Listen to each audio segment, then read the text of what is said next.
What's good, y'all? My name is Lucas Lyons, and we got some things to talk about. So the first thing I want to talk about, I said I'd make a video last week. Definitely did not make a video last week. Having a YouTube channel is a little more difficult than I thought it'd be. It's a little more time intensive, and I like it that way because the reason I created this channel was, to open a dialogue, have a conversation with other non-white people, ADOS people specifically, about, what the state is of Black America. And, I want to do it right. But part of also having a YouTube channel is jumping in, doing it, creating content, and here I am. Sorry I didn't get a video to you last week. Here we are today. The other thing is, you're going to see my hair grow out, you're going to see my beard grow out, because we're in the midst of COVID-19. And who knows, apparently April 30th is going to be the date where people are self-quarantining. I haven't been to a barbershop, and I don't think I'll be to a barbershop in a little while. So with that said, who wants to talk about racial puberty when there's COVID-19 going around? It almost seems crass to bring up a conversation about race when the world is facing a pandemic, when the world has a singular purpose at the moment, which is to eradicate this virus, which is killing thousands, soon to be hundreds of thousands, possibly millions of people around the world. So why would you even bring race up in a conversation like this? You're going to see how race is connected. I explained how race is the most consequential thing in my life, how I think it's the most consequential thing in the world at this moment. The issue of race, the problem of the 20th, the 21st century race. How is that connected to the coronavirus? You're going to continue to see. And I know that once this pandemic is over, well, we'll get there. The first thing I want to talk about for Racial Puberty Part 4 is this idea of fear. And I want to give a huge shout out to Dr. Frances Cress Welsing, who wrote the book, The ISIS Papers, because she talks about fear in her book, in her collection of essays, specifically fear with Black people, ADOS people specifically. And what she states is actually quite interesting. She talks about how because there's Black people ADOS have faced so much violence, physical violence, emotional, spiritual violence. We face so much violence, and we just stood up time and time again, years, decades, centuries, against white supremacy in the face of all odds. When people say, but Black people, look at Black people today, we are, I'm not going to say thriving. We are surviving in spite of white supremacy. We are surviving in spite of all the obstacles that we're facing. And so when all this is said, Dr. Welsing talks about when you see Malcolm, when you see Martin, when you see Huey, the Black Panthers, when you see Fred Hampton, when you see, I'm naming men right now because, okay, leave comments down below. I don't know of any, women were at the forefront, don't get me wrong, women at the forefront of the civil rights movement. I don't know any women who were assassinated in the limelight in which Malcolm was, Martin was, Hampton, Huey, and political assassination as well. I'm not just talking about the life and death assassination, but talk about Black women. And this is part of what the difficulty with reading. It sounds funny when I say that. Is that whenever I read about Black history, it just gets me incensed. Because you're talking about Black women who would be hanged, Black women who would be, have babies ripped out of their stomachs with crowds of people, children, men, women, just watching this happen. And that I say that all this to say there was fear stricken into Black people as a collective. I think that's undeniable when you see the lull after the sort of zenith of the civil rights movement in the 60s. You see this lull, not only because of fear, but also because of substance abuse in the Black community. And that'll be saved for a video. But there was this sort of lull for Black people in which we saw people getting politically assassinated. We saw people getting hanged, shot, all these different things. And so Black people took a step back for some years. Now, of course, I speak in generalities because Black people all over the country have always been. There've always been some type of resistance going on. But I say all that to say, the system, do you destroy within? Do you try to destroy without?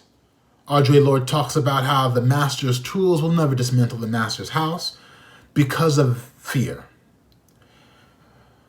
And that's kind of where I am right now. Not necessarily fear, but like questioning about destroying the system within or destroying the system without. I'm currently a teacher. I work for the network KIP here in New York City. KIP, as much as I look up, has a plethora of issues. And I'm vocal about these and I bring these up. When I say destroy the system, I mean speak up about inequality all of the time and not subscribe to white supremacy. And I think that's a very difficult thing to do because when you work without the system, you see what happens to the elders. You see how you get tossed to the side. You see how you get killed. You see how you get isolated. You get ostracized. I mean, the same thing happened to Martin, one of the biggest civil rights figures in the history of the world. Same thing happened to Martin. You know, most people disliked him towards the end of his trajectory because I said he was too radical, going too far. He was out of the system for the most part. Or do you destroy the system within? And if you spend too long within the system, then you really start to subscribe to the privileges and the benefits that come with subscribing to a system that thrives on white supremacy. I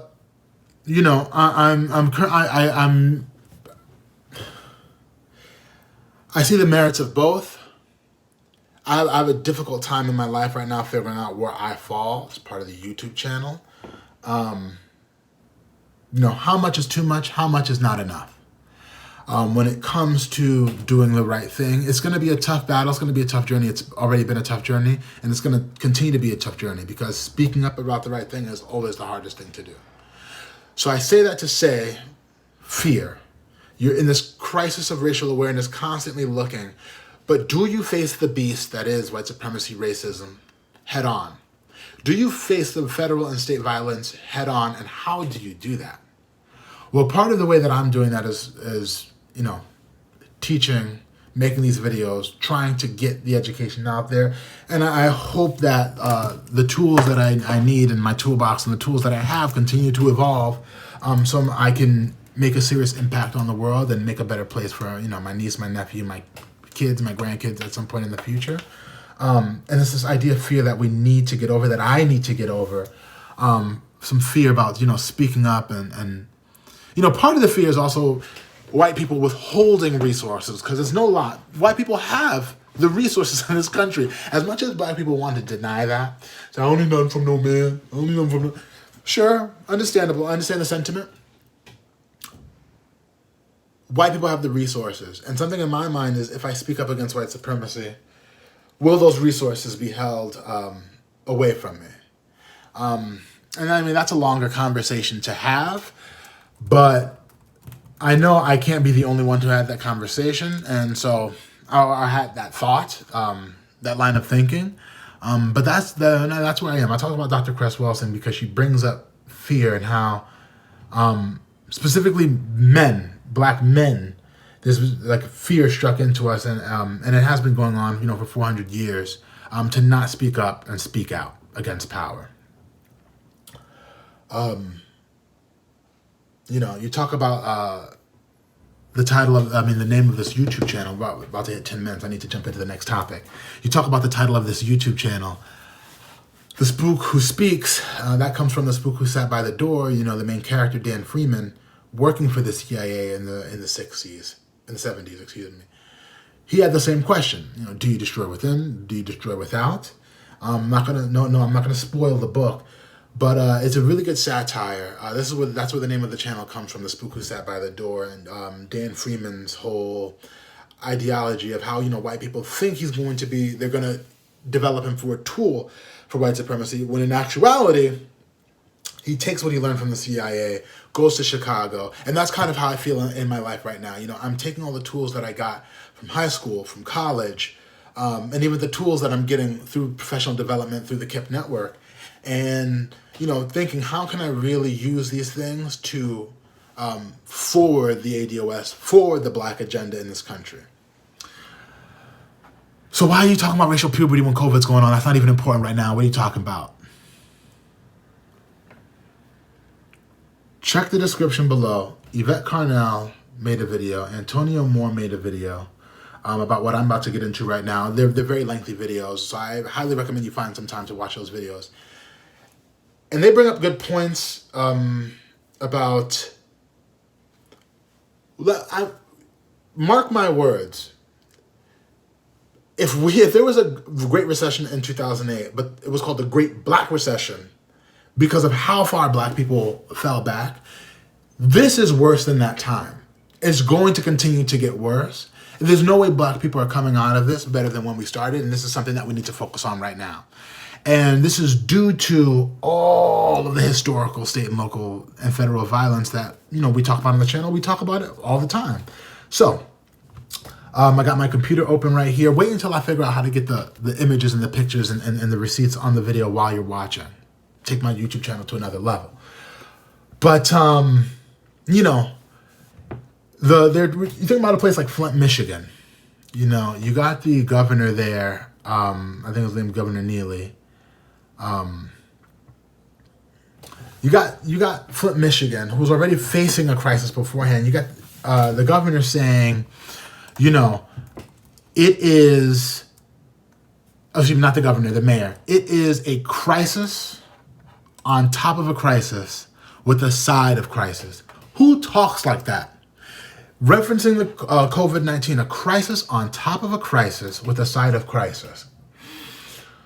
This is what Black communities are facing right now because of COVID, because of the lack of employment, because of, we didn't even get to, we're talking about health, we're talking about employment right now. That's economics, that's labor, that's, the sex, biology, human nature is being affected right now because you have these Black communities where they're just getting devastated. You look at the USA Today released, again, always check the description. USA Today released an article talking about the privilege. There's a certain privilege that comes with working from home. I know I'm doing remote distance learning with my kids. 16% of Latinos can work from home. 20% of Black people can work from home. A whopping 30% of white people can work from home. And it is a certain privilege, and I'm very grateful to be in the position that I'm in, where I can work from home, where I can still be productive with social distancing going on. So you see this privilege that's even coming out, and the ability to have to work from home, because most people in the service industry, most people in these jobs where you have to meet in person, again, the service industry, the manual labor industry, you talk about, blue collar workers. Who are these workers? These are, in general, non-white people, specifically ADOS people, who are already getting overlooked for some of these positions. And it's a devastating thing because there's, the concentration of the coronavirus in these Black communities is devastating. The health outcomes that are going to come from this is the disparity is going to require more outreach than what the stimulus plan is saying. And again, check the link below. NPR released an article, like a little bubble chart, talking about where this money is going. I looked at the Congressional Black Caucus's letter to, I think it was Nancy Pelosi, talking about what needs to be in the stimulus package. Nothing. Besides some money, which is almost insignificant to HBCUs, which is some money to HBCUs. Nothing in there specifically addresses Black people. Nothing in there addresses the infrastructural plans that need to be put in place to help these communities who need the most constructive help. Nothing was in there. And it's disappointing that our advocates are not advocating in this, in our, I don't even want to say most serious time of need, in one of the country's most serious times of need. But I say that because, Black people, you look at the stimulus package. I know I don't want to beat a dead horse. 2 weeks, $2 trillion. I know some people are losing their minds. You got economic experts saying like debt is not the worst thing right now. We need the debt. I'm not talking about that. I'm talking about how quickly it was able to happen when we have needed for at least a century and a half now reparations. And I'm talking about Sandy Darity says at least about $5 to $7 trillion. That's a conservative. And we're talking about over a span of generations. 2 weeks, $2 trillion.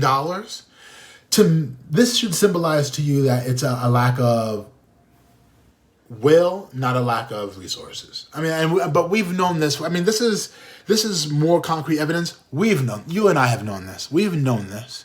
But I think this is more concrete evidence. It's like, well, how is that different? People are dying. Black people in Alabama are living worse than some people in developed countries. They are living in first of all, they have the worst conditions in the developed world. This is according to the UN. They're living in conditions that are only found in level 1. I was going to say first world, but the book Factfulness talks about how it's not really third world, first world countries. It's more of level 1, level 2, level 3, level 4. Just changing level 1 less than $2 a week, level 2 less than $4 a week, level 3 less than $8 a week, level 4 like $32 or more. So we have black people living in this country who are living as if they're in level 1, level 2 countries because of the parasites, the hookworms, the open sewage, the neglect that I'm talking about Louds County in Alabama. The neglect that's being seen. Black people have been going through this for years, decades. So don't all of a sudden tell me this is a more urgent crisis. I mean, I understand that we're fighting a virus. The sentiment has to keep that same energy when black people, 1 in 10 black people, black men are going to jail. Keep that same energy when black people across the country, median wealth, $1,700, white wealth, $100,000. Keep that same energy when you see black women dying from weathering, which is just neglect during pregnancy and just the stress that comes from being a black person when they're dying and not getting the medical treatment that they need. Keep that same energy when black people need health care because the epigenetic, how our genetics have literally changed over the years due to white supremacy, diabetes, hypertension, high blood pressure. Those might be the same thing. Dying from heart attack, all these things. Keep that same energy because our community has been in crisis since for most of this country's history. And the fact that $2 trillion was able to come out of seemingly thin air, I know there's economics and logistics behind it. The fact that was able to happen so quickly, the swiftness of it, should bring into question it proves the lack of will. The other thing I wanted to talk about was how, again, you see these doctors talking about how the virus it's an equal opportunity virus, equal opportunity crisis. However, the impact is not going to be equally shared. And I already spoke about why that is. Black people already don't have the wealth for an emergency situation like this. You have white business owners closing. You have small white businesses closing. What makes you think black businesses, and 90% of black businesses only have one employee, which is the person who created the business in the first place? What makes you think that black people are going to be able to get out of this unscathed? What makes the Congressional Black Caucus think that no set-asides need to be made, no specific intervention needs to be in place for black people during this crisis? Well, I don't understand.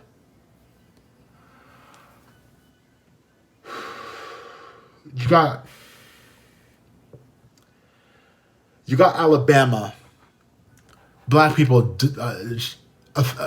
developing these illnesses because of poor sewage, raw sewage running through the streets, kids playing next to feces. It's just in the water. And something like that is not addressed. And this was an article back in 2017. That was 2 years ago. There was no stimulus package for that. The UN said they're suffering like some developed nations. There was no stimulus package for that.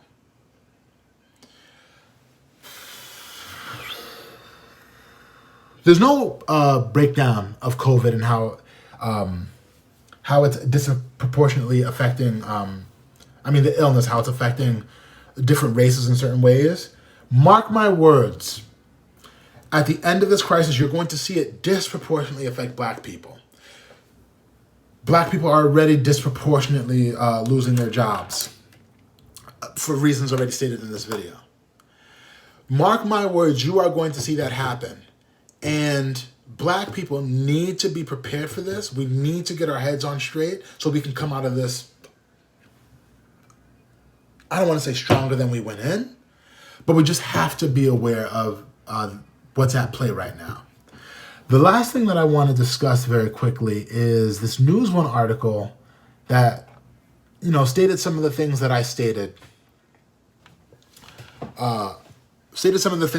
Regarding how quickly, the stimulus package went through and got signed through and was enacted, and how reparations, black people have been asking for reparations for years now, and that's still on the back burner.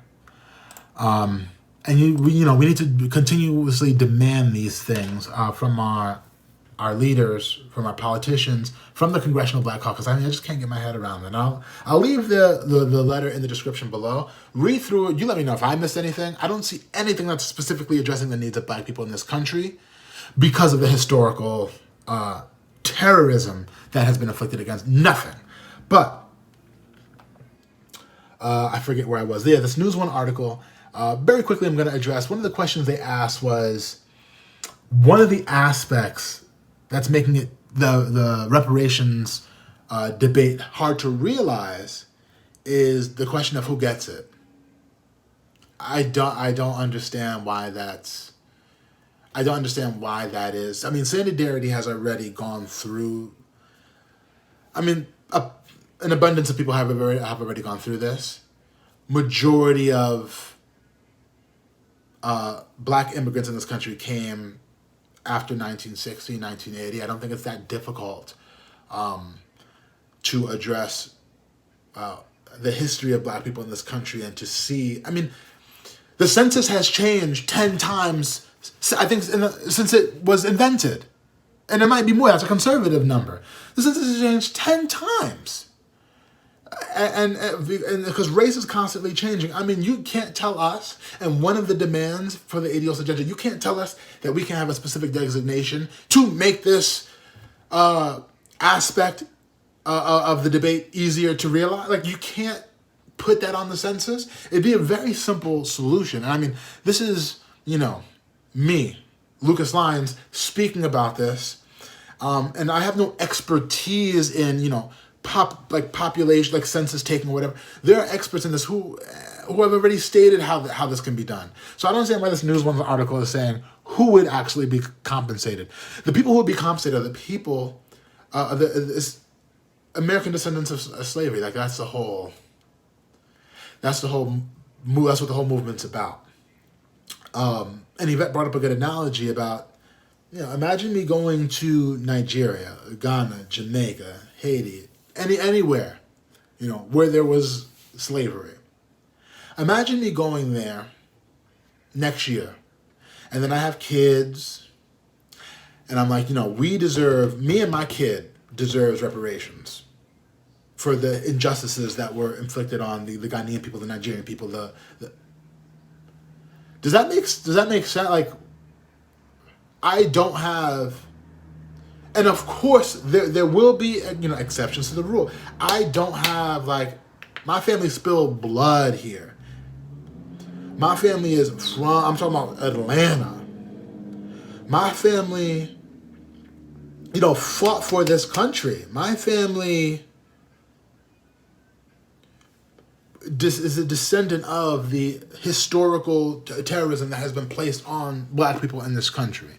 So I don't even think I think that's a non-starter. Of course, there'll be exceptions, but, and I just got Sandy Darity's book, From Here to Equality, I think is what it's called, about what reparations looks like in the 21st century, and so I'm excited to give that a read. But yeah, mark my words, COVID is going to affect black people in ways that we're not ready for and that we need to prepare for. Are you prepared? I hope so. That's just about it for this video, just about 25 minutes. Thank you for watching. Thank you for listening. Check the links in the description below for any of the receipts, anything that I might have spoken about, and anything that I might have mentioned, anything that you might have been interested in. Leave a comment. Make sure you subscribe. I don't know if the button's here. I don't know how I'm doing this yet, but do all the notification subscription things. Racial puberty. This is an important topic. Thank you for being here with me. Thank you for watching. Thank you for listening. And until next time.